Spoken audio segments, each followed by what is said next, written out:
सकीना इटू जी, आप education minister हैं, आपको कड़ी से कड़ी कार्रवाई करनी चाहिए और प्राइवेट स्कूल्स को कंट्रोल करना चाहिए। और इनकी जो मन मर्जी से जो इन्होंने अपने एडमिशन्स की फीसेस लगाई हुई है, एडमिशन्स के साथ साथ अपनी यूनिफॉर्म्स के जो रेट तय किए हुए हैं, उनका एक रेट होना चाहिए। हर स्कूल का बराबर एडमिशन का होना चाहिए, बराबर ही फीसेस होनी चाहिए और एक ही रेट तय होना चाहिए यूनिफॉर्म्स का और सिलेबस की बुक्स।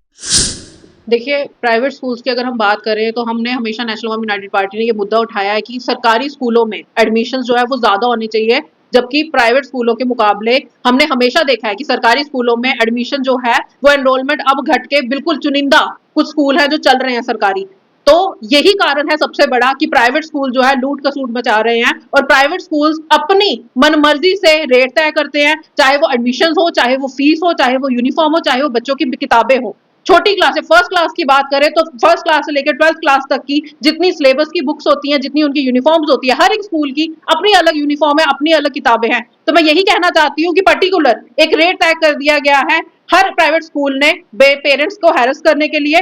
पेरेंट्स जो हैं वो मजबूर है प्राइवेट स्कूल्स में, उनकी धांधली के अंडर ये मजबूरी उनको सहनी पड़ रही है। सरकार इसके ऊपर बात क्यों नहीं कर रही है? सबसे बड़ा गंभीर सवाल है आज की डेट में। ये एजुकेशन को लेके अगर हम बात करें तो क्वालिटी ऑफ एजुकेशन जो है वो सरकारी स्कूलों में नहीं दिख रहा है, सरकारी कॉलेजेस में नहीं दिख रहा है। अभी असेंबली में भी ये सवाल उठ गया है कि गवर्नमेंट स्कूल्स के साथ साथ गवर्नमेंट डिग्री कॉलेजेस में भी एडमिशन जो है स्टूडेंट्स की वो बहुत कम हो रही है। इस साल की बात करें या पिछले 2 सालों से ये देखने को मिल रहा है। तो मैं यही बात कहना चाहती हूँ कि सरकार क्वालिटी ऑफ एजुकेशन के ऊपर काम क्यों नहीं कर रही है। हमारी एजुकेशन मिनिस्टर सकीना इटू जी, आप एजुकेशन के मामले में आपको मिनिस्टर बनाया गया है, तो आपको सबसे पहले प्राइवेट स्कूल्स को कंट्रोल करना चाहिए और इनकी जो मन मर्जी से जो इन्होंने अपने एडमिशन्स की फीसेस लगाई हुई है, एडमिशन्स के साथ साथ अपनी यूनिफॉर्म्स के जो रेट तय किए हुए हैं, उनका एक रेट होना चाहिए। हर स्कूल का बराबर एडमिशन का होना चाहिए, बराबर ही फीसेस होनी चाहिए और एक ही रेट तय होना चाहिए यूनिफॉर्म्स का और सिलेबस की बुक्स का,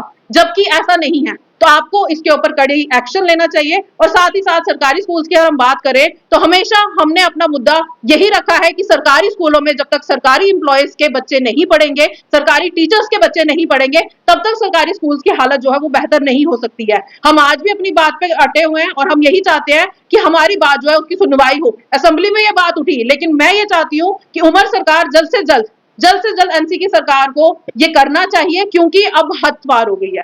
क्वालिटी ऑफ एजुकेशन ना मिलने की वजह से हमारे बच्चे मजबूर है बाहर जाके पढ़ने के लिए। बाहर की प्राइवेट यूनिवर्सिटीज में इतना लाखों रुपया खर्च के वो एजुकेशन प्राप्त करते हैं। अगर वही यूनिवर्सिटीज उनको जम्मू में मिले, जम्मू कश्मीर में मिले, तो मैं कहूंगी कि उनको क्वालिटी ऑफ एजुकेशन के साथ साथ उनका रोजगार के जो साधन है वो भी बेहतर बनेगा और बेहतर भविष्य की तरफ जाएंगे। हमारे नौजवान जो मजबूर हैं अनएम्प्लॉयमेंट की वजह से, पढ़ लिख के भी काबिल होने के बावजूद वो अनएम्प्लॉयमेंट में जा रहे हैं, तो कहीं ना कहीं एजुकेशन सिस्टम जो हमारा सही नहीं है उसकी वजह से आज उनको ये चीजें फेस करनी पड़ रही है। उमर जी ने पिछली बार एक इंटरव्यू में कहा था कि हम एजुकेशन को बेहतर बनाएंगे और प्राइवेट स्कूल्स के ऊपर कंट्रोल करेंगे, लेकिन आज तक उनके बयान को उन्होंने साबित नहीं किया है। तो मैं यही कहना चाहती हूँ कि आप बयान तो दे देते हैं लेकिन उस पर अमल कीजिए। और सकीना इटू जी, आप एजुकेशन मिनिस्टर हैं, हेल्थ मिनिस्टर है, तो इन दोनों सेक्टर्स में आपको कड़ी से कड़ी कार्रवाई करनी चाहिए और इन दोनों सेक्टर्स को बेहतरीन से बेहतरीन बनाना चाहिए हमारे लोगों के लिए, हमारे युवाओं के लिए। और खासकर क्वालिटी ऑफ एजुकेशन अब जम्मू कश्मीर में होनी चाहिए, खासकर गवर्नमेंट कॉलेजेस में, गवर्नमेंट स्कूल्स में, ताकि बच्चों को प्राइवेट स्कूल्स में मजबूरी में पेरेंट्स को अपनी जेब खाली ना करनी पड़े।